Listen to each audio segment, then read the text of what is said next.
Tal? Buenos días a todos. Bienvenidos a una nueva clase del curso de Historia. En esta semana, que vendría a ser la semana número 7, lo que vamos a ver va a ser el proceso de independencia y vamos a ver los primeros años de vida independiente de este bonito país llamado Perú. Eh, ¿Qué tal? ¿Qué tal? Buenos días. Entonces vamos a ver desde el proceso de independencia hasta la aparición de la República Aristocrática. Obviamente vamos a ver primero todo el proceso de independencia, cómo se va a llevar los primeros años de vida independiente y ya el jueves hablaremos, probablemente iniciemos desde la reconstrucción nacional en adelante, o de repente desde la Guerra del Pacífico en adelante, dependiendo de cómo continuemos con la clase de hoy. Pues bien, en esta semana entonces nos toca ver precisamente el momento de la independencia, las corrientes libertadoras y demás. Bien.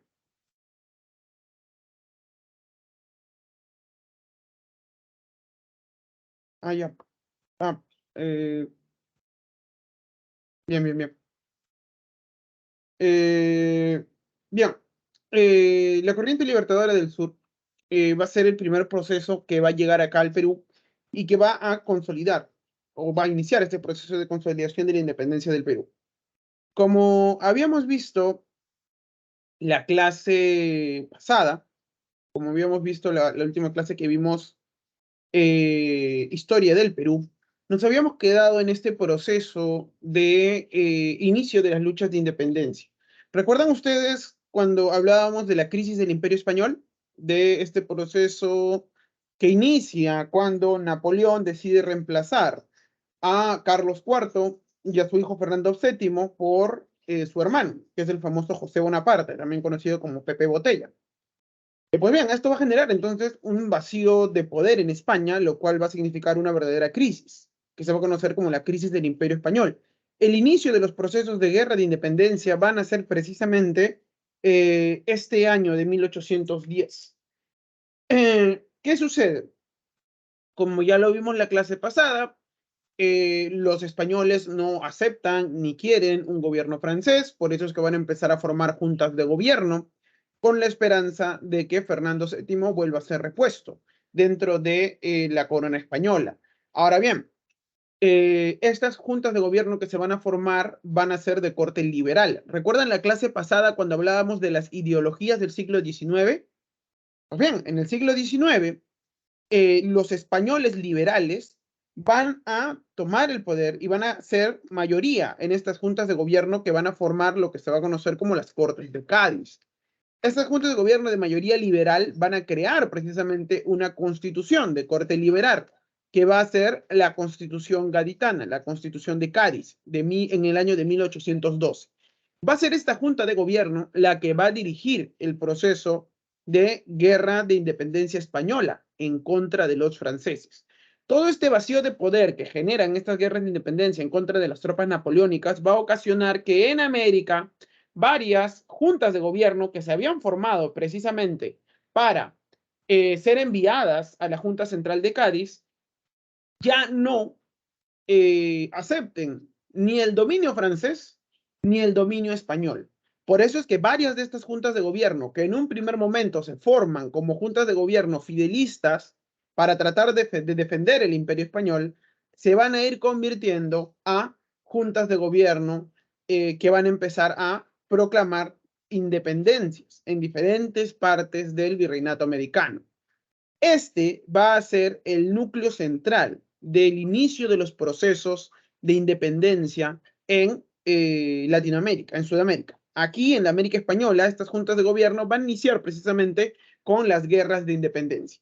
La mayoría de ellas van a ser derrotadas. ¿Derrotadas por quiénes? Por los ejércitos realistas que van a estar aquí. Que cuando hablo de ejércitos realistas, no me estoy refiriendo a ejércitos conformados por estrictamente españoles, sino me estoy refiriendo por ejércitos que eran leales al rey, pero que pertenecían precisamente o que estaban compuestos por súbditos leales a la corona, originarios de la América española. Porque, por ejemplo, se ha analizado de que ni el 13% de soldados, entre oficiales y soldados que lucharon en las guerras de independencia, vinieron de España. La mayor cantidad de los soldados y oficiales que luchan en las guerras de independencia son oriundos de aquí, de América del Sur, de las diferentes partes del territorio americano. Vamos a tener el caso de que varios de estos generales van a ir pasando de un lado a otro conforme va viniendo el transcurso de la guerra. Por eso no es casualidad y no es raro encontrar que generales como Gamarra, que en algún momento luego va a ser presidente del Perú, están luchando, por ejemplo, en el bando realista primero y luego se pasen al bando patriota. O, por ejemplo, generales como Torretagle o Ribagüero, que los vamos, bueno, Ribagüero va a ser un político importante que va a empezar a hablar de la independencia del Perú, va a llegar a ser incluso presidente del Perú y luego se va a pasar al bando realista. Lo mismo con Torretagle. Torretagle, por ejemplo, empieza su servicio dentro del ejército español y luego se pasa al bando patriota para finalmente volver a el bando realista. O el caso del mismo San Martín, que por ejemplo, él fue un oficial de carrera dentro del ejército español e incluso lucha en la guerra de independencia española allá en España y que luego él se va a convencer a través de sus relaciones con sectas masónicas en Inglaterra de la necesidad de independizar la América española y por eso es que va a abandonar su puesto en España, abandona su cargo de militar y va a viajar hacia Argentina, ingresando entonces al ejército argentino en el año de 1810, si no me equivoco. Pero bien, así vamos a tener entonces este tipo de características dentro de esta guerra de independencia, porque no hay que olvidar que estas son guerras en donde se muere mucha gente y que causa la destrucción de gran parte de la capacidad productiva de estos países que pretenden independizarse del yugo español. A esto hay que agregarle también otra pugna importante, una pugna dentro del imperio español que también va a afectar a sus colonias, la pugna entre conservadores y liberales. ¿Por qué? Porque esta pugna va a afectar la toma de decisiones, sobre todo del bando realista, y por eso es que por ahí también se puede explicar por qué es que se termina derrotando al ejército realista que se encuentra en el Perú. Todo esto lo vamos a ver precisamente el día de hoy. Pues bien, entonces tengan en cuenta esto, que desde 1810 se inicia el proceso de guerras de independencia. En Argentina se logra consolidar y van a ser, por ejemplo, los argentinos los que van a ir financiando e iniciando procesos de independencia en el Alto Perú con la intención de consolidar la independencia del Perú. ¿Por qué? Los argentinos sabían que si Perú no era independiente, las independencias de las demás partes del mundo corrían peligro. ¿Por qué? Porque el Perú se había consolidado como el núcleo duro de la resistencia realista. Los ejércitos realistas enviados en muchos casos desde Lima o desde el Cusco hacia el Alto Perú o para la reconquista de Chile, por ejemplo, eran las tropas que contaban con un mayor nivel de experiencia en el combate y sobre todo con un mayor nivel de lealtad hacia la corona.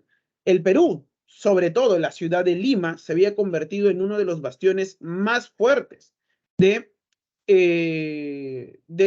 imperio español para tratar de contener los procesos de independencia. Por ejemplo, Chile, hasta antes de 1818, ya había proclamado su propia independencia, pero esta independencia es finalmente derrotada por las tropas enviadas desde Lima para someter precisamente a toda la zona de Chile y someter al Cabildo de Santiago que había proclamado la independencia, pero que nuevamente es capturada por las tropas realistas. Por ejemplo, en el Perú vamos a tener varios intentos, como ya lo vimos la clase pasada, en Tacna, en Huánuco, en Cusco, que van a tratar de promover levantamientos, en muchos casos separatistas. En otros casos vamos a tener, por ejemplo, que en el levantamiento de los hermanos Angulo, lo que querían era que se respete la juramentación de la Constitución de Cádiz de corte liberal.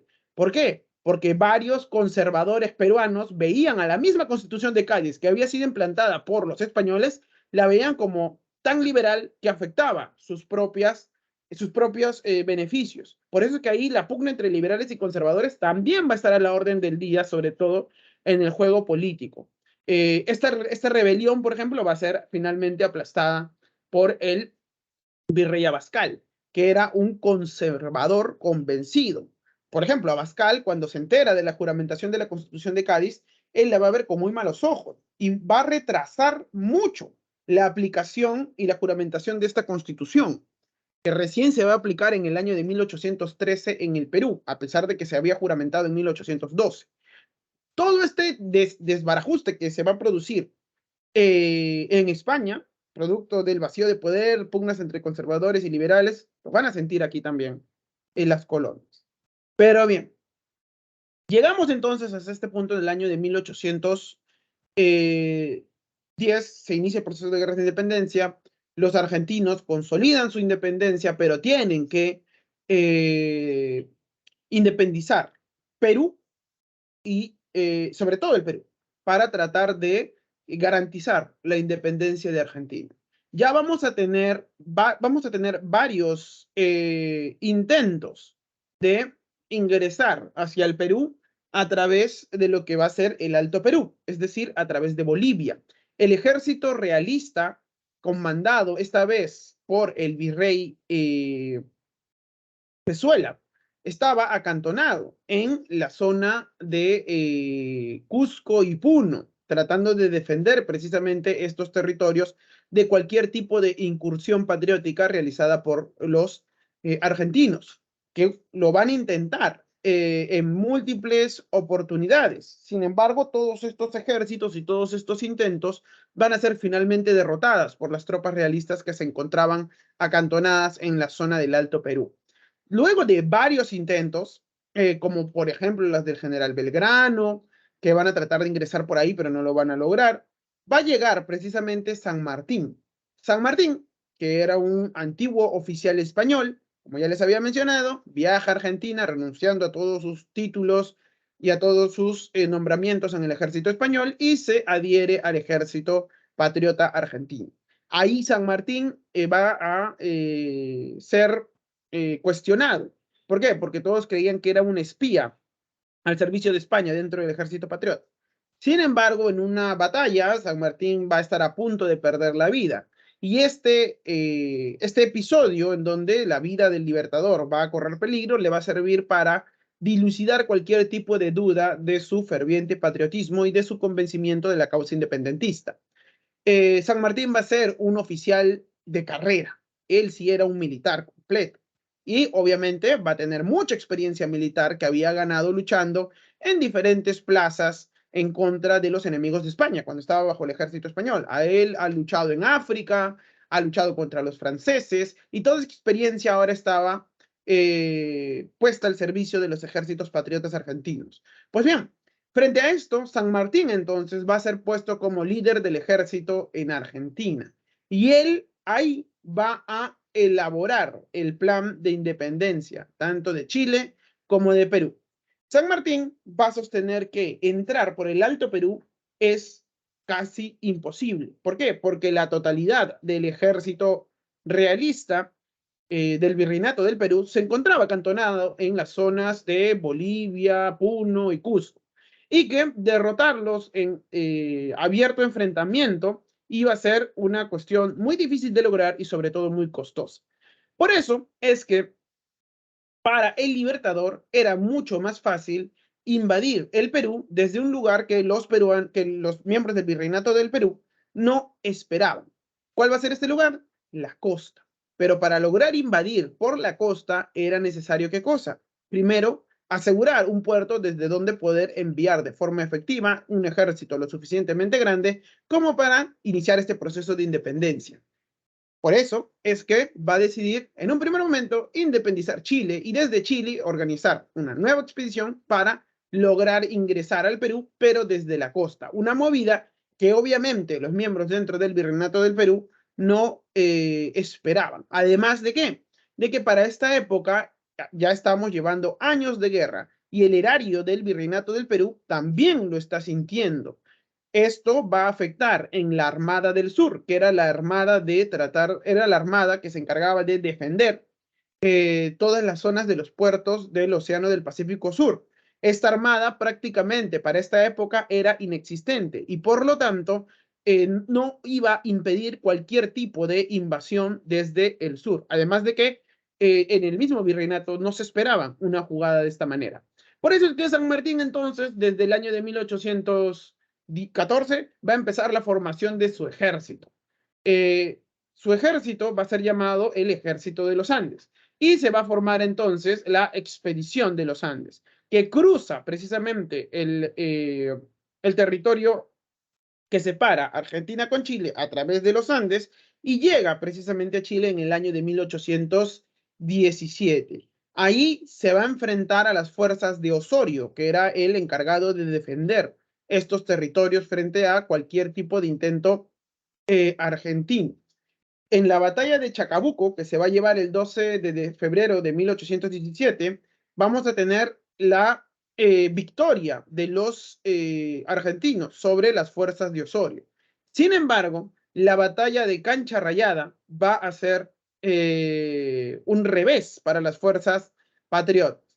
Se va a definir la independencia de Chile, que se había proclamado en 1818, en la batalla de Maipú. El 5 de abril de 1818, las tropas de San Martín derrotan a las tropas de Osorio y de esta manera entonces Chile consolida su independencia. La derrota de los españoles en Maipú va a generar un gran alboroto en Lima. Yo he visto los documentos porque justamente estoy realizando una investigación sobre un cuerpo de reserva militar que se forma en Arequipa. ¿Por qué se forma este cuerpo de reserva militar en Arequipa? Porque los chilenos y los argentinos han ganado en Maipú.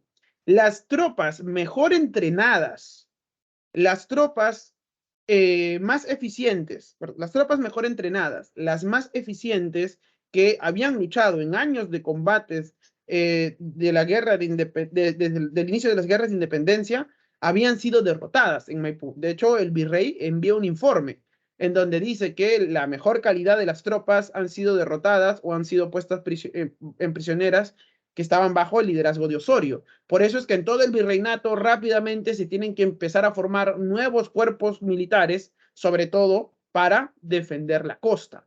¿Por qué? Porque una vez que se consolida la independencia en Chile, ahora sí, el virrey sabe, el virrey Abascal sabe que la independencia del Perú, el Ejército Libertador, la Corriente del Sur, va a venir por mar.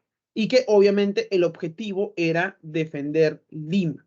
Por eso es que se empiezan a pedir también efectivos para la defensa de la capital, obviamente sin descuidar la otra frontera, que era precisamente el Alto Perú. Lo cierto es que en Chile, San Martín va a reponer sus fuerzas y va a crear una gran armada que va a ser enviada precisamente hacia el Perú. Pero antes vamos a tener las incursiones militares de marineros británicos que estaban obviamente sirviendo como mercenarios dentro del Ejército Libertador del Sur, que va a ir probando precisamente las defensas costeras y marítimas del virreinato.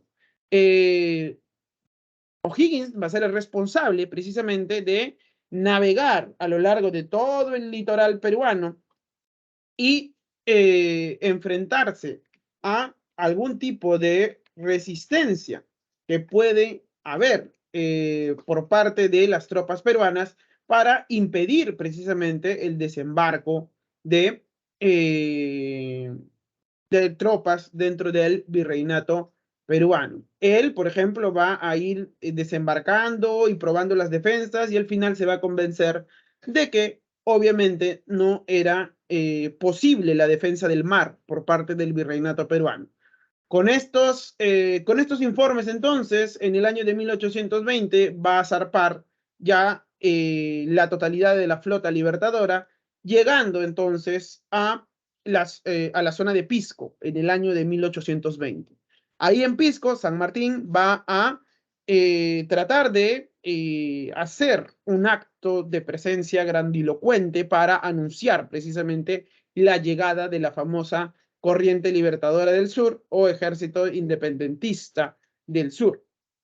Pues bien, ahí en Pisco entonces San Martín va a iniciar una serie de conversaciones. Se va a proclamar un armisticio, un alto al fuego, para conversar. Las conversaciones se van a dar, esta primera conferencia, que se va a conocer como la Conferencia de Miraflores, entre representantes de San Martín y el virrey Pezuela.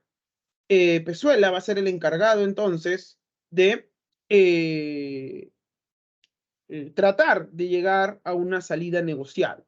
La fórmula de Pezuela para tratar de obligar a que San Martín salga del virreinato va a ser la siguiente. Le va a señalar a San Martín que en el virreinato se estaba barajando la posibilidad de poder juramentar la Constitución de Cádiz. Es decir, los realistas pedían que para poder zanjar una forma pacífica a la guerra, que en el Perú se iba a respetar la Constitución de Cádiz y que de esta manera, con la juramentación de esta Constitución, que era de carácter liberal, se acabara la guerra y que San Martín vuelva a su lugar de origen, Argentina.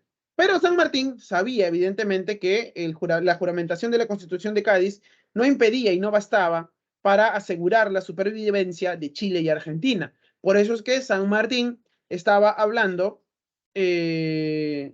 por eso es que San Martín estaba señalando que su única condición para acabar la guerra era la independencia a toda costa. Compañero Daniel. Chispas. No sé, ¿alguien más tiene ese problema con la pantalla? Porque si eres solo tú, compañero, entonces debe ser algo de Profesor, a mí Teams. sí se me ve la pantalla, el PPD. Ya, entonces debe Si ser no, que algo. salga y vuelva a entrar a mi compañero. Yo lo veo Sí, normal, profesor. Sí, que salga, quizás es su internet. sí, debe ser algo de tu Teams o de tu máquina. No, Porque sí, su pantalla está rota, creo. Aparece morado. lo siento, compañero, me gustaría apoyarte, pero no sé cómo podría porque Sí, profe, no se pare- preocupe. Siga parece que es algo conectarse más bien. es Ujú. algo de tu equipo. Bien, como les decía, San Martín inicia las negociaciones con el virrey Pezuela. El virrey Pezuela le da la carta de la juramentación de la Constitución de Cádiz, pero San Martín dice que independencia a toda costa. Obviamente, San Martín va a hablar de una independencia, pero con una salida monárquica. Ojo, San Martín no quería que el Perú sea una república. San Martín quería que el Perú sea una monarquía constitucional. Es más, le propone a Pezuela formar una junta de regencia para ir a Europa y buscar un príncipe europeo que estuviera dispuesto a ser el rey del Perú, pero bajo un régimen constitucional. Eso era lo que proponía San Martín. Ahora, ¿por qué? Porque San Martín sabía que en el Perú no estaban listos para hacer una república. Es como este dicho que en España dicen, el Perú es una república sin republicanos, y esto iba a generar precisamente todo un problema, y por eso es que San Martín tenía la carta de la monarquía constitucional. Querían que venga un príncipe, me parece que de origen austriaco, que era la principal candidatura que había puesto San Martín para que sea el rey del Perú. Obviamente esto no le cuadró a Pezuela porque Pezuela quería que el virreinato se siguiera manteniendo dependiendo de la corona española. Además de que, si se dan cuenta, estamos viviendo el año de 1820. ¿Qué pasaba en España? En España estamos viviendo lo que se conoce como el trienio liberal. Es decir, en la misma corona se había producido un golpe de Estado en donde un general había obligado al rey Fernando VII a que se vuelva a juramentar la constitución de Cádiz allá en España, todo un problema político en España. Eso hacía que las órdenes que recibían los virreyes para tratar de coordinar con los líderes de las provincias rebeldes, que es así como se las llamaba, sean contradictorias. Pues bien, esta primera conferencia de Miraflores entonces va a ser un fracaso, no se va a poder llegar a un acuerdo. De esta manera entonces San Martín va a embarcar a todo su ejército desde Pisco y va a viajar hacia el norte. dejando solo a Álvarez de Arenales, con un grupo de efectivos militares que van a ingresar hacia la sierra, conociéndose como la expedición de Álvarez de Arenales a la Sierra Central. La misión de Álvarez de Arenales a la Sierra Central era tratar de que se tantee cuál era la posición de los pueblos al interior del país con respecto al proceso de independencia. Por eso es que Álvarez de Arenales va a entrar y va a ir promoviendo la formación de guerrillas y montoneras en favor de la independencia del Perú, que van a servirle como una defensa de su retaguardia frente a las tropas realistas que habían sido enviadas para detener a Arenales. Adivinen ¿Estaba quiénes fueron reclutando los... gente, profesor? ¿Qué? Hola, hola, hola, ¿Estaba, ¿me escuchan? estaba reclutando gente? El ejército de Arenales Sí. no estaba reclutando gente para que se uniera a su ejército, sino más bien estaba formando guerrillas autónomas dentro del Perú que estaban bajo el liderazgo de algún líder local que se encargara de tratar de, uno, consolidar el proceso de independencia y sobre todo hostigar a las tropas realistas que habían sido enviadas para tratar de detener a Arenales. Son guerrillas y montoneras formadas por indios, formados por mestizos, formados por criollos, que van a empezar, o sea, que van a empezar a tratar de defender la causa independentista en zonas como Huánuco, en zonas como la Sierra Central, en zonas como Cerro de Pasco, por ejemplo. Que se van a quedar ahí precisamente, o sea, no van a ir junto con el ejército de Arenales, sino se van a quedar ahí en la zona para mantener viva la causa independentista, por ejemplo. Pues bien, básicamente lo que hace entonces Arenales es tratar de promover la idea de independencia dentro de la Sierra Central y tratar de probar cuál era el tipo de defensa que podían establecer los realistas dentro de este territorio. ¿Saben quiénes van a ser enviados para tratar de frenar a Arenales? ¿Recuerdan a la Junta, al cuerpo de ejército de Arequipa que les comenté? Bien, este ejército que se había formado en Arequipa, que más bien va a ser llamado cuerpo de reserva, pero estos señores arequipeños, o que se forman en Arequipa, son enviados para tratar de derrotar a Arenales. Y este mismo cuerpo de reserva de Arequipa son los encargados de ir derrotando a las montoneras que se habían formado producto de la llegada de Arenales.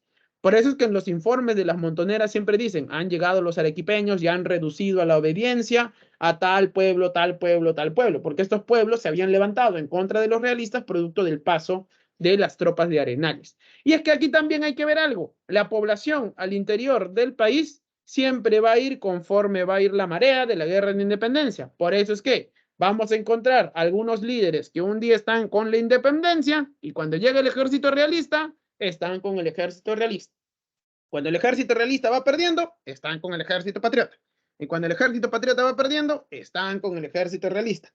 ¿Por qué? Porque la gente todavía no tenía una conciencia de qué era el Perú o qué era nación y ese tipo de cosas. La gente lo que estaba tratando de resguardar era sus propios intereses o objetivos políticos o económicos concretos. Y por eso es que van a ir apoyando a un bando o a otro conforme se van presentando las cosas. Al final el ejército patriota gana, por eso se termina aceptando la independencia. Pero no es que existiera un convencimiento general de que la independencia era satisfactoria o de que todos eran patriotas y todos querían la independencia.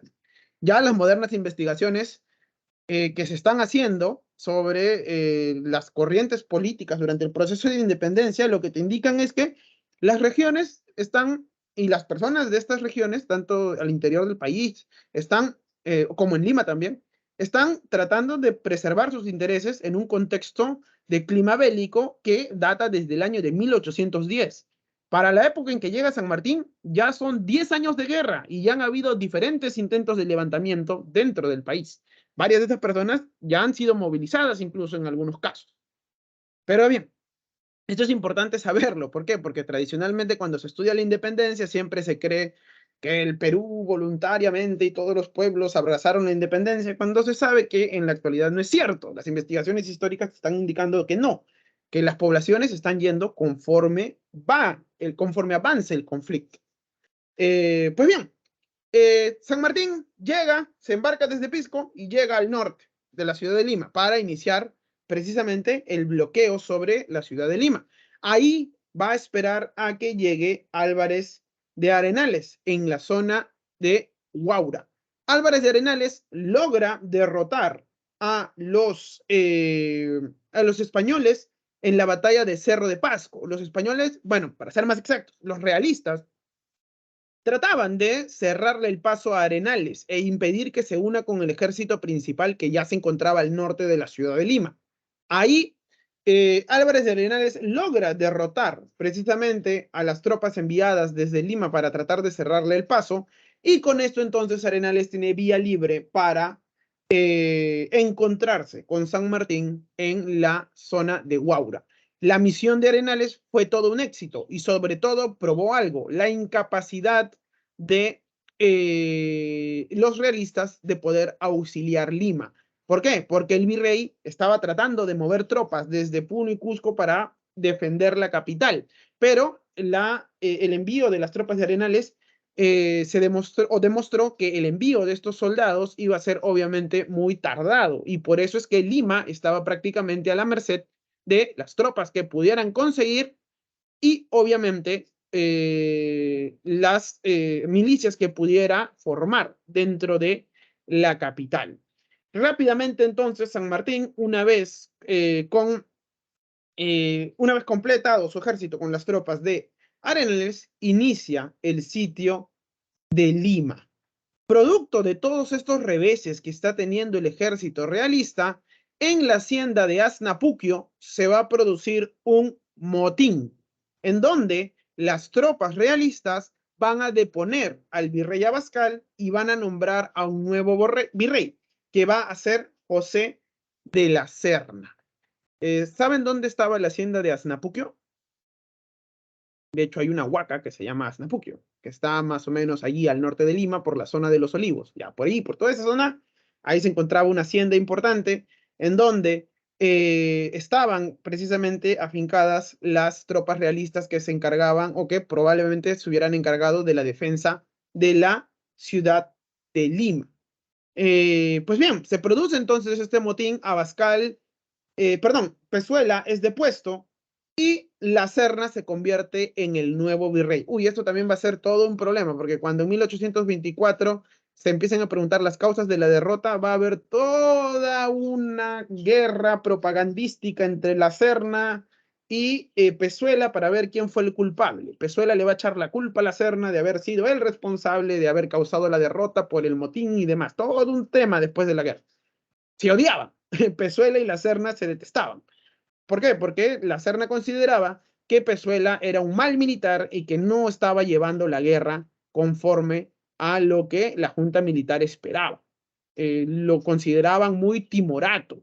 ¿Por qué? Porque no atacaba a las tropas patriotas cuando los oficiales pedían que haga un ataque abierto sobre las fuerzas de San Martín. Pues bien, se produce entonces este cambio de virrey. Con la Serna a la cabeza se va a producir una nueva conferencia que va a ser la conferencia de Punchauca. ¿Alguno de ustedes vive por Caraballo o por Comas o por, ya, bueno, hasta Puente Piedra puede ser? ¿Alguno de ustedes vive por ahí? ¿No? ¿Ubican la carretera Tupac Amaru? La avenida Tupac Amaru, que pasa por empieza más o menos por el RIMAC, de ahí sigue de frente todo San Martín, entra Independencia, pasa por Comas, pasa por Caraballo y termina en Canta. Ya, en esa ruta, en la misma carretera a Canta, que va por toda la Tupac Amaru, que pasa kilómetro 22, Torreblanca, toda esa zona, ahí hay una hacienda, que en estos momentos ya está toda derruida, ¿no? Que se llama la Hacienda Punchauca. Varias veces he ido ahí en bicicleta, así como quien tontea, y sobre todo para ver a la hacienda, que lamentablemente está descuidada. Pero en esa hacienda, que ahora ya está en ruinas, que sigue existiendo, por cierto, en el año de 1820 se va a juntar San Martín junto con, en el año, sí, 1820 se va a juntar San Martín junto con la Serna, en lo que se va a conocer como la conferencia de Punchauca. Se van a tratar varios temas. Perdón, el 2 de junio de 1821 se va a producir la conferencia de Punchauca. Esta conferencia de Punchauca se va a tratar, sobre todo, el tema de la independencia del Perú. San Martín va a procurar siempre tratar de evitar un conflicto abierto y por eso es que quería una salida pacífica al conflicto. Nuevamente, San Martín va a esgrimir la propuesta de elegir a un soberano gobernante para que éste gobierne el Perú a manera de monarquía constitucional. Ese era el proyecto que daba San Martín. Sin embargo, la Serna no va a aceptarlo. La Serna nuevamente va a proponer la juramentación de la Constitución de Cádiz como una vía alternativa para acabar con el conflicto. Obviamente, San Martín quería la independencia a toda costa y la Serna quería evitarla.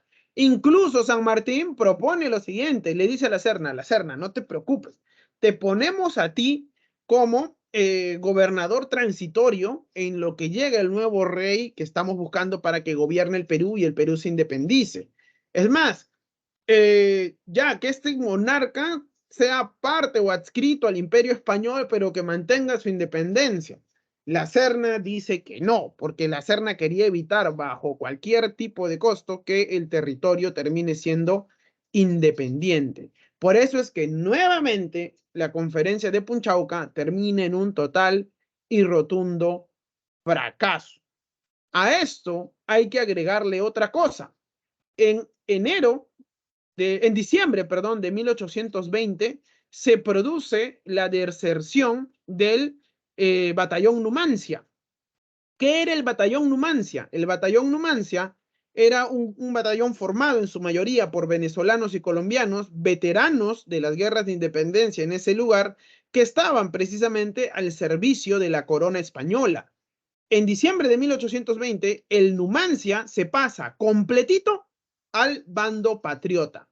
El Numancia supuestamente era el batallón mejor armado, mejor equipado y con un mayor nivel de entrenamiento y de experiencia militar que tenía el virrey aquí para la defensa de Lima. Todo este batallón completito se pasó al bando patriota. Obviamente esto generó mucha desmoralización dentro del ejército realista y esta es una de las causas por qué Abascal termina siendo depuesto por la Serna. El virrey La Serna se da cuenta entonces luego del fracaso de esta conferencia de Punchauca que iba a ser imposible defender la capital y que las tropas del Alto Perú no iban a llegar a tiempo hacia la ciudad de Lima. Por eso es que La Serna, en el año de 1821, decide abandonar la capital. La Serna, con todo el ejército realista, se retira, dejando la capital entonces a la merced de sus propios pobladores, porque San Martín todavía no había entrado. La población de Lima, al darse cuenta de esto, empieza a tener mucho miedo. ¿Miedo de qué? De que la plebe limeña se rebele en contra de las élites criollas. Es decir, tenían miedo de que esclavos africanos, mestizos pobres, españoles pobres o indios generen una gran revuelta dentro de la ciudad. Tenían mucho pánico. Por eso es que esta élite limeña recién le pide a San Martín que ingrese con sus tropas para imponer orden. No porque estaban convencidos de la causa patriota o porque eran profundamente defensores de San Martín. Y no, de hecho, hasta lo último van a seguir siendo realistas. Sin embargo, estas élites limeñas le piden a San Martín que ingrese a la ciudad para evitar algún tipo de desmán perteneciente a la clase plebeya de la ciudad. El 12 de julio de 1821, entonces, San Martín, invitado precisamente por la Junta de Notables del Cabildo de Lima, ingresa a la ciudad y va a redactar un acta de independencia el 15 de julio. la cual es finalmente proclamada el 28 de julio de 1821. Y de esta manera entonces se produce la celebrada independencia del Perú, que todos celebramos el 28 de julio de 1828. El 21, perdón. Pero hay un problema. La Serna y sus tropas están en el centro, en la Sierra Central y en la Sierra Sur. La Serna ha pasado por Huancayo y establece su comandancia general en la zona de Cusco. Así que toda la zona del sur del Perú sigue siendo realista, a pesar, o bajo el control realista, a pesar de que San Martín había proclamado su independencia. La proclamación de la independencia del 28 de julio es eso, una proclamación. Nada más. ¿Por qué? Porque la independencia recién se logra consolidar en 1824, 3 años después. Todavía, entre 1821 y 1824, pasan un montón de cosas. Entre ellas, la formación del directorio de Don José de San Martín. El directorio de Don José de San Martín va a ser una etapa en donde, protectorado de Don José de San Martín, va a ser una etapa en donde San Martín va a proclamarse como protector, precisamente, del territorio peruano. Durante esta etapa del protectorado de San Martín, se va a tratar de implementar este ideal político de San Martín de implementar una monarquía constitucional. Incluso San Martín ya inicia las negociaciones con casas gobernantes, sobre todo austríacas, me parece, una de los Habsburgos, me parece, que era la que había iniciado precisamente esta especie de negociaciones para que envíen a un príncipe y se convierta en rey del Perú. ¿Por qué? Porque San Martín veía que en el Perú no había republicanos y por lo tanto él sostenía que era muy difícil, iba a ser muy difícil crear una república sólida luego de la independencia del Perú. Bien, dentro de las obras políticas de este protectorado se va a tratar la organización del Estado. Se va a formar la Sociedad Patriótica de Lima y en esa Sociedad Patriótica de Lima se va a iniciar el debate entre los que querían una monarquía, como Bernardo de Monteagudo, que va a ser uno de los personajes y uno de los seguidores más fieles de San Martín, y los que proponían la formación de una república, como Sánchez Carrión, por ejemplo. Es precisamente durante esta etapa en donde San Martín va a abandonar el Perú para reunirse. ¿Con quién? Con el otro miembro importante de la independencia latinoamericana, que va a ser Bolívar, en la conferencia de Guayaquil. ¿Qué se dijeron? Nadie sabe exactamente qué se dijeron. Sin embargo, por las cartas que se han hecho posteriormente sobre el tema, es decir, San Martín contándole cosas sobre el tema a otras personas y Bolívar contándole otras cosas a otra persona sobre la conferencia de Guayaquil, se puede deducir que San Martín y Bolívar hablaron sobre cuestiones de la independencia sudamericana, cómo se debía generar la creación de estos países y sobre todo la cuestión de cómo estos países iban a enfrentar los procesos en el futuro, sobre todo las presiones de las potencias europeas. En el campo social, durante esta etapa del protectorado, se va a decretar la libertad de vientres. ¿Qué quiere decir la libertad de vientres? Todos los hijos esclavos que nacen después de la proclamación de la independencia van a ser libres, pero se van a mantener como mano de obra. Esta va a ser la condición de la libertad de vientres. Se va a abolir el tributo y la mita, sobre todo para tratar de calmar a las masas indígenas. En el plano cultural se va a crear la Biblioteca Nacional y se va a crear el himno y la bandera, además de que se va a crear, ¿qué cosa? El Ejército del Perú. El Ejército del Perú y la Biblioteca Nacional son las instituciones más antiguas que se van a crear dentro de nuestro país. Sin embargo, este protectorado va a caer. Ahora bien, ¿por qué cae? El que se queda aquí en el Perú va a ser Monteagudo, va a ser el encargado de dirigir este gobierno del protectorado. Monteagudo era un liberal convencido que guardaba mucha antipatía por las élites criollas, que en su mayoría eran de tipo conservador. Pues bien, estas desavenencias entre Monteagudo y las élites criollas van a terminar por causar una ruptura, un desgaste entre la relación de las élites criollas limeñas y el gobierno del protectorado de San Martín. Cuando San Martín regresa al Perú, se da cuenta de estas desavenencias y se da cuenta de que él no iba a ser el responsable de continuar la independencia, además de que ya lo había hablado con Bolívar. Por eso es que San Martín decide renunciar a su cargo de protector y regresar a Argentina, pero deja al ejército chileno y argentino que había llegado con él al Perú en manos precisamente de los líderes peruanos, que ahora ellos iban a ser los dirigentes de la guerra contra los realistas que todavía se encontraban en la zona sur de la Sierra del Perú y en la zona del Altiplano. Por eso es que se forma el primer Congreso Constituyente, que va a ir de 1822 a 1823. El objetivo de este primer Congreso Constituyente va a ser redactar una constitución para establecer el régimen político en el Perú. Luego de un amplio debate, al final el proyecto de una monarquía constitucional queda desechado y en el Perú se forma una república. Este Congreso Constituyente también va a formar lo que se va a conocer como la Junta Gobernativa, que va a durar de 1822 a 1823.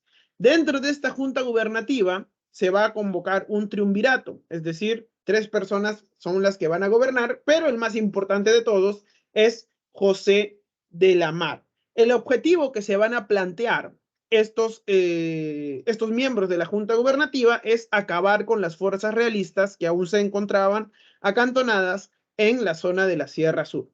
Por eso es que van a iniciar lo que se va a conocer como la primera campaña de puertos intermedios. Esta primera campaña de puertos intermedios tenía la intención de ingresar por Arica, llegar precisamente hacia la zona de la Sierra Sur y tratar de derrotar contundentemente a las tropas realistas. Esta primera campaña de puertos intermedios va a ser un total y rotundo fracaso. Las tropas peruanas, que en su mayoría estaban conformadas por soldados, argentinos, chilenos y algunos peruanos que también se habían logrado reclutar, van a ser finalmente expulsadas del territorio de la zona sur. Obviamente, ante este fracaso, se van a producir una serie de motines. El más importante, el motín de Balconcillos, en donde tropas argentinas y chilenas se van a rebelar en contra del gobierno de la Junta Gubernativa. ¿Por qué? Porque no les pagaban. Este motín de Balconcillos va a estar liderado ¿por quién? Por Santa Cruz. Santa Cruz, que luego va a ser el de la Confederación Perú-Boliviana, ya. Ese señor Santa Cruz va a dirigir este motín de Balconcillos, va a ingresar precisamente al lugar en donde se juntaba el Congreso peruano y demás, y va a obligar a que el Congreso peruano nombre a un nuevo presidente. ¿Quién va a ser este nuevo presidente? José de la Riva Agüero. José de la Riva Agüero entonces se va a convertir en el nuevo presidente del Perú, obviamente impuesto por Santa Cruz y las tropas argentinas que se habían rebelado en Balconcillos. Esto va a generar una gran catástrofe también, porque varios de los observadores internacionales van a ver con mucho pesar cómo se estaba desarrollando el proceso de independencia del Perú. ¿Por qué? Porque las tropas argentinas y chilenas que supuestamente habían sido enviadas para independizar el Perú, ahora se habían rebelado y eran capaces de imponer un nuevo presidente. Varias personas en Lima van a considerar a las tropas argentinas y chilenas más como independentistas, como tropas de ocupación.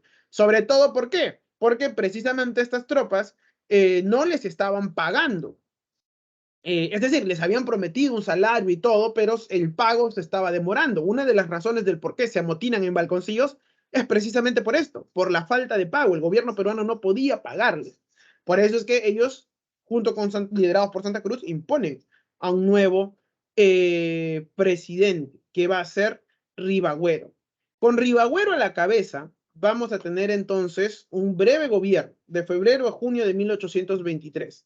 Él va a continuar con estas campañas de puertos intermedios, nuevamente enviando una expedición para tratar de derrotar a las tropas realistas y al virrey La Serna, que todavía se encontraba en el Cusco. Estas tropas van a ser finalmente derrotadas y por eso es que se genera nuevamente una crisis política dentro del país. ¿Por qué? Porque al fracasar precisamente este intento de Ribagüero de ponerle fin a la presencia realista en el Perú, se va a demostrar su falta de experiencia y sobre todo va a perder el apoyo militar.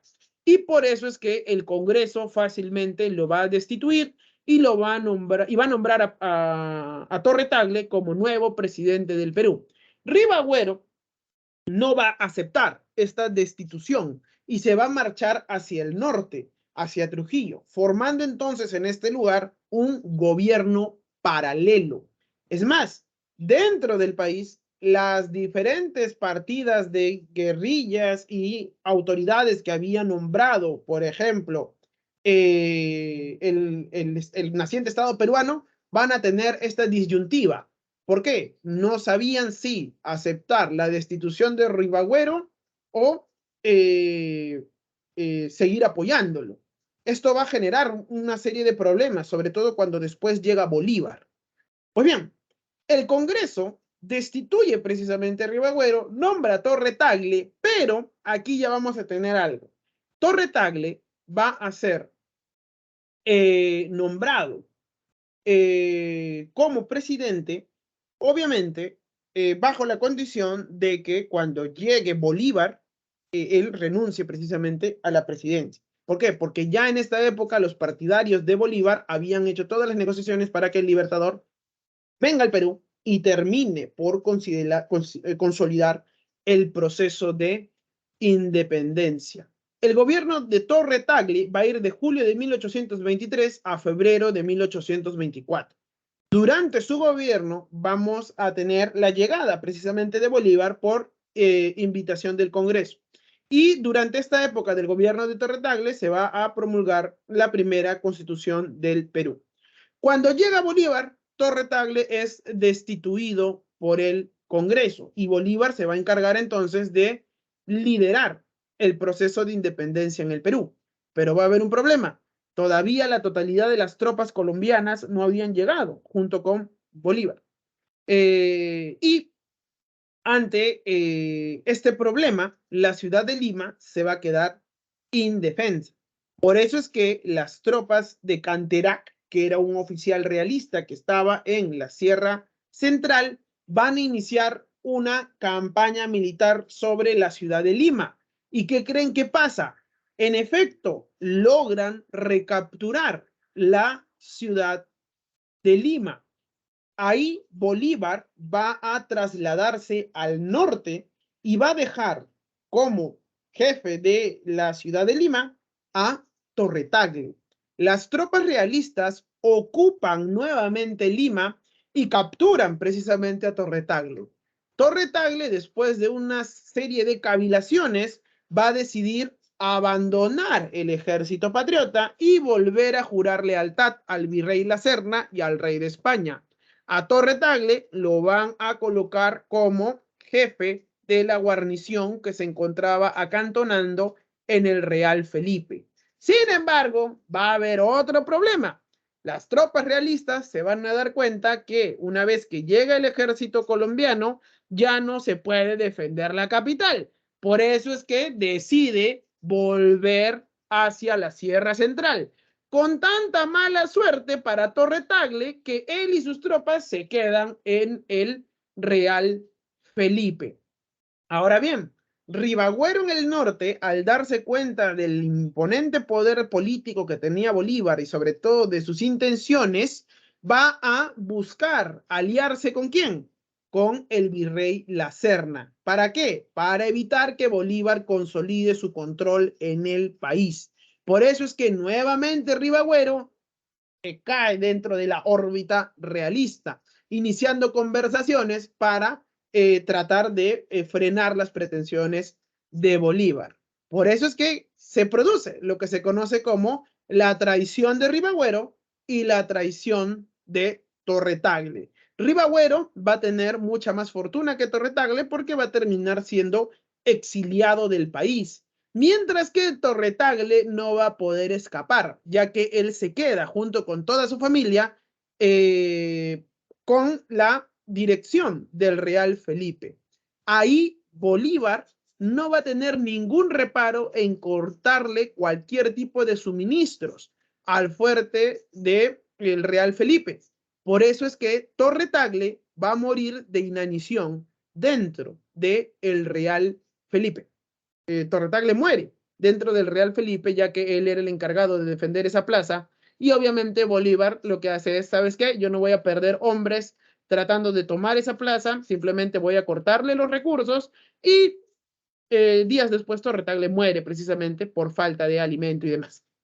Pues bien, Bolívar entonces se ha quedado como el líder máximo de este proceso de independencia de lo que va a ser conocida como la Corriente del Norte.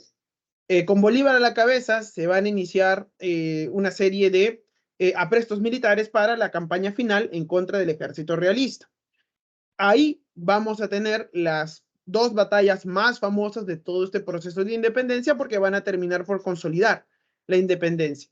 La batalla de Junín, en donde van a pasar a la inmortalidad los famosos húsares de Junín. Ahora, la batalla de Junín ya la estábamos perdiendo, es decir, el bando patriota ya estaba perdiendo la batalla el 6 de agosto de 1824. Sin embargo, un oficial de caballería peruano decide reorganizar a los húsares del Perú para realizar un contraataque sobre la caballería española o la caballería realista, que ya estaba, o sea, la caballería realista, al ver cómo se estaba produciendo la batalla, estaba en un proceso de repaso prácticamente, o sea, ya estaba con la intención de repasar a los rezagados. ¿Por qué? Porque consideraban de que la batalla ya estaba ganada. Sin embargo, este señor, este militar peruano de caballería, logra reagrupar precisamente a los húsares del Perú y realizar un contraataque que logra desbaratar a la caballería realista, produciendo entonces una victoria final para el ejército patriota, logrando entonces una importante batalla, una importante victoria, perdón. A partir de aquí, los húsares del Perú van a ser llamados como húsares de Junín. Se van a convertir en una de las unidades emblemáticas del ejército peruano. Pues bien, la otra batalla final va a ser la batalla de Ayacucho en diciembre de 1824. La batalla de Ayacucho va a ser la que va a poner punto final a las tropas realistas que se encontraban en el Perú. Aquí vamos a tener una importante victoria liderada no por Simón Bolívar, sino por José Antonio de Sucre. Luego de esta batalla se va a consolidar entonces la independencia del Perú. Ahora bien, es importante resaltar algo. Verán, y esto sí, perdón, teníamos que mandar al receso. Bien, les cuento lo que pasa cuando vengan del receso. Una consulta, ¿ha habido algún tipo de problema con la plataforma? Porque por aquí leí un mensaje de que suele haber clases hasta las 12 o algo por el estilo. No sé si alguien me puede explicar. La profesora, nuestra primera profesora que nos tocó de habilidad verdad, tuvo problemas con la conexión, creo, pero no sé más al respecto. Ah, ok. Entonces, si no hay ningún problema, nos vemos entonces en unos minutos para continuar la clase. Bien, nos vemos a las 12:05, compañeros, como siempre. Hasta luego.